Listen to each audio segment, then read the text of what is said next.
Hey guys, this is Benny Ricciardi with rotocurve.com, and I'm here with our Benny's Bats section for MLB for the late games on opening day, April 4th. Now, the idea of the Benny's Bats section is we try to look at each individual matchup, try to figure out what the weakness of each pitcher on the mound is, and then figure out which hitter's profile to do the best against them. So without further ado, let's go through the late slate and talk about some of the guys who we're looking at. Now, the first game we're going to talk about is the LA Dodgers against the San Diego Padres.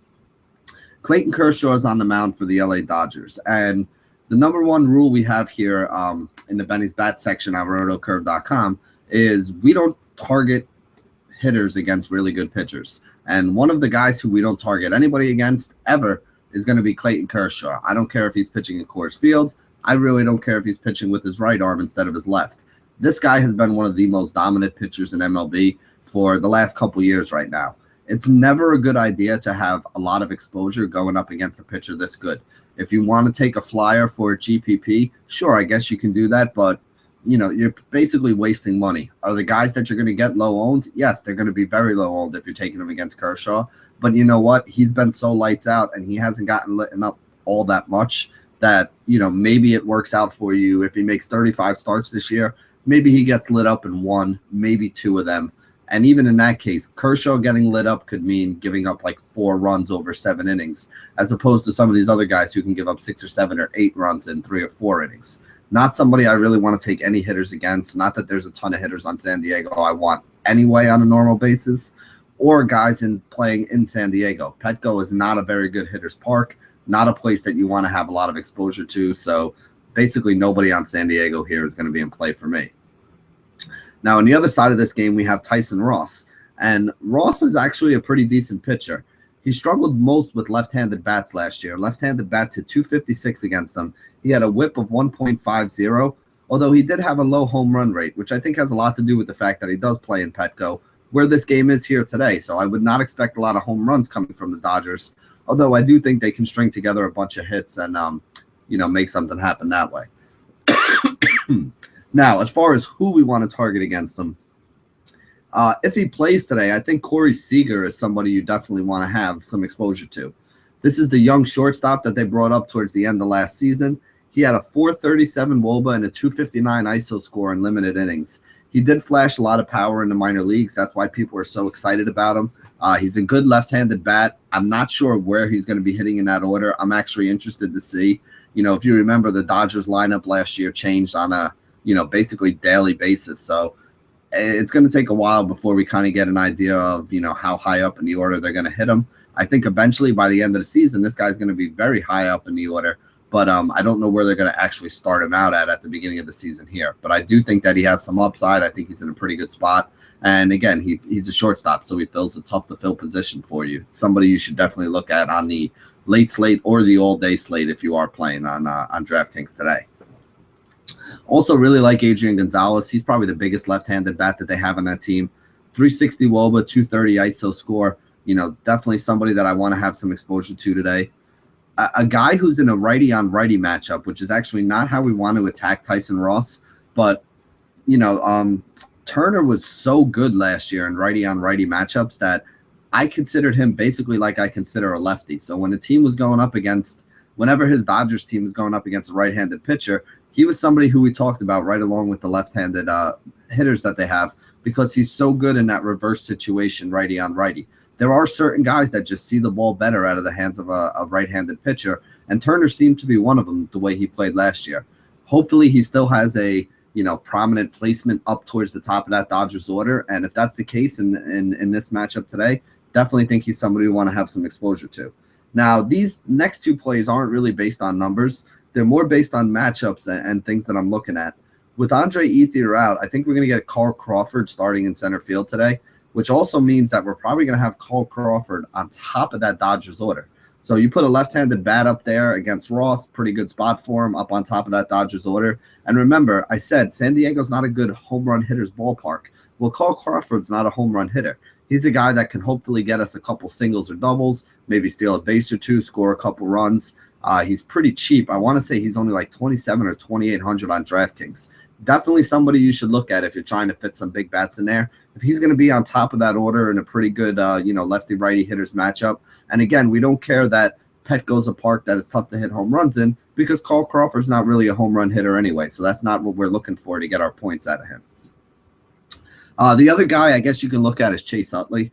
I don't know. I mean, he's getting a little long in the tooth. He is a very good hitter. He's shown us he's been a professional hitter. I think he's probably going to be in the 2-hole here today for the Dodgers. And if that's the case, he's somebody that deserves a look. But again, much rather use Crawford.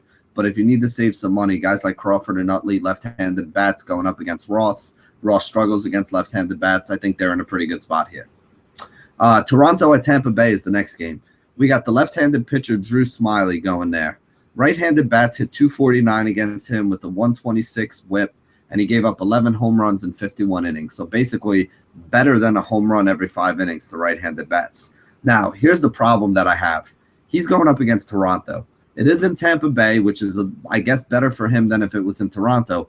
But Toronto was one of the best teams historically in the history of baseball, since they started keeping the stats against left-handed pitching last year. They have a ton of guys in this order that just absolutely mash lefties. You got Donaldson with a 428 WOBA, 333 ISO last year. Everybody from Tulo to Joey Batista to Edwin Encarnacion to Russ Martin to Chris Colabello, all these guys had over a 360 WOBA last year against left-handed pitching. They all had ISO scores above 200, most of them above 220. So you're basically talking about a murderer's row of 6 or 7 guys who have elite numbers against left-handed pitching. So as far as I'm concerned, this is probably the worst possible spot for a left-handed pitcher to be going up against this Toronto Blue Jays team. I think all these guys are in play. I think a Blue Jays stack is going to be popular. But again, they scored 5 runs yesterday in a righty-on-righty matchup, which isn't something that they're good at. The bullpen there in Tampa Bay is obviously not that good. And the guys who were the best with everybody healthy were probably the guys that pitched yesterday. So if they get in trouble today, they're going to be bringing in some more relievers who are even worse than the guys who gave up 3 runs in 4 innings yesterday. And to top it all off, like I said, Donaldson, Tulo, Joey Batista, Edwin Encarnacion, Russ Martin, Colabello. I mean, you basically got everybody in play there. With us only being able to stack 5 guys on DraftKings this year, if I had to choose the 5, it's probably going to be Donaldson, Tulo, Batista, Encarnacion, Russ Martin. Hitters usually about 2 through 5 or 6 in that order. That's probably where I see most of the production coming from and where I'm going to have the most exposure to today. Now, on the other side of that game, we got R.A. Dickey going up against this Tampa Bay offense. Now, R.A. Dickey is a knuckleball pitcher, for those of you who don't know. I'm not a huge proponent of using BVP as like the main thing that I use. I usually like to look at the WOBAs and the ISO scores, the ballpark factors and all those things. But whenever you have a knuckleball pitcher, which, basically at this point, R.A. Dickey's about the one guy that stands out. I think the best way to look at, what guys are going to do and try to predict is to look at BVP because it's such a specialized pitch. There are guys that can hit a knuckleball. There are guys who can't. Doesn't matter what their ISO and their WOBA and everything else is against guys who throw, normal fastball, slider, curveball pitches. But against a knuckleball, you really got to have you can either hit a knuckleball or you can't hit a knuckleball is basically what it comes down to. So when you're looking at the research, I think what you want to look at is the BVP. Just a couple numbers that stand out for some of these guys on Tampa Bay. Logan Forsythe does pretty well against Dickey in his career. He's 6 of 21. He has a 375 on base percentage against Dickey, though. So that's not a bad sign. I think Logan Forsythe's somebody we can look at. Steven Souza Jr., 2 for 6 last year against R.A. Dickey in the only year that he faced him. I do think that he has the kind of swing where he can hit off a knuckleballer. And actually, right-handers do a little bit better against the knuckleball than the lefties do. I don't know. I guess it's something about the way that they can see it, or they can see the spin, or they can see the movement of it a little bit better than the lefties do. So righties would probably be the way I looked. I know people are going to ask. Evan Longoria is 11 for 43 lifetime against R.A. Dickey, which is about a 250 batting average. Again, not really all that great, not horrendous, but not somebody that I'm really looking to target here. Next game we're going to talk about is Colorado at Arizona. It is at Arizona. It's not at Colorado, but Arizona is a pretty good hitter's ballpark as well. So I do think there are a couple guys you can look at here. Now, last year, Zach Greinke pitched in a much better pitcher-friendly stadium in LA with the Dodgers. But I mean, this is a very good pitcher, and he still lights out.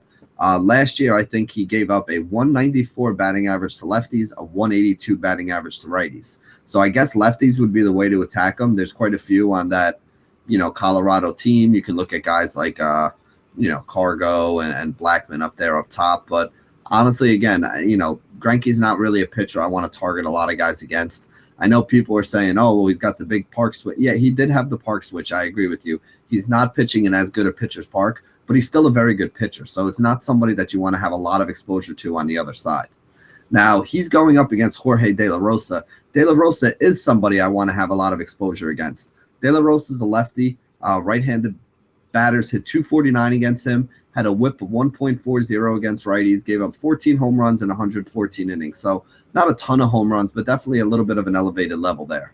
So there's two guys who really stand out to me on this team I want to look at.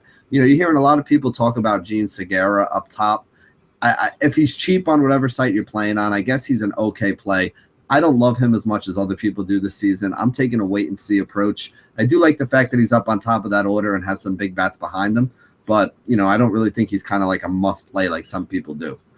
Goldie, to me, is pretty close to a must-play. 455 WOBA, 256 ISO number. Again, this guy's one of the best hitters in the majors. He can also steal bases for you. He can hit some home runs. He's going to drive in some runs. He's going to score. He's going to have a high on-base percentage. A lot of things that can score us fantasy points. So Paul Goldschmidt, definitely a stud player, definitely somebody that if you can fit him in, fit him in. And I say if because if you saw his salary today, I think he's up to like 51 or 5,500 on DraftKings. Easily the most expensive first baseman, one of the most expensive field players on the board. But again, he's definitely an absolute stud as well. Another guy I want to bring up, catcher, Wellington Castillo.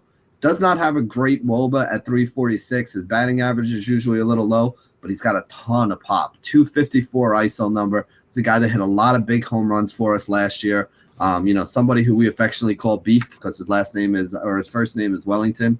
So if he does happen to hit a home run tonight, the guys who followed along with the Benny's Bats series last year, within 2 minutes of me finding out he hits a home run, I usually tweet out Beef. And we did it quite a few times last year. He did win us a lot of money. So he's one of the guys that's a fan favorite here at Benny's Bats whenever the Arizona Diamondbacks are at home in their good hitters ballpark and whenever they're going up against a left-handed pitcher. So this is the spot to use them. So if you're looking for some beef, you want to know where the beef is, today's the day we can roll them out there. Next game we're going to talk about, Oakland against the Chicago White Sox. Chris Sale is on the mound for the Chicago White Sox, and the same things we said about Kershaw and Greinke apply to Sale here as well.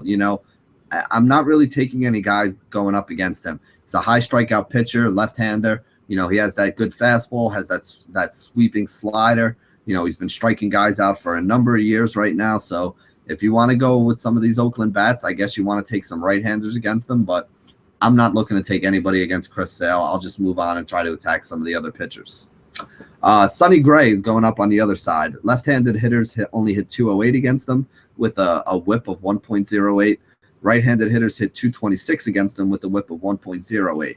So he's actually, even though he's a right-handed pitcher, right-handed batters actually did better on him. So guys with the same handedness.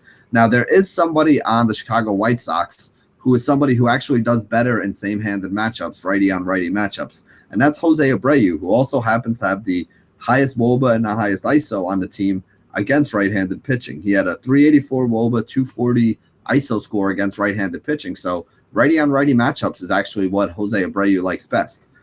He was 2 for 6 last year with a home run off of Sonny Gray. So we do have a little bit of history with this as well. This is a good matchup for Abreu. He likes hitting in righty-on-righty.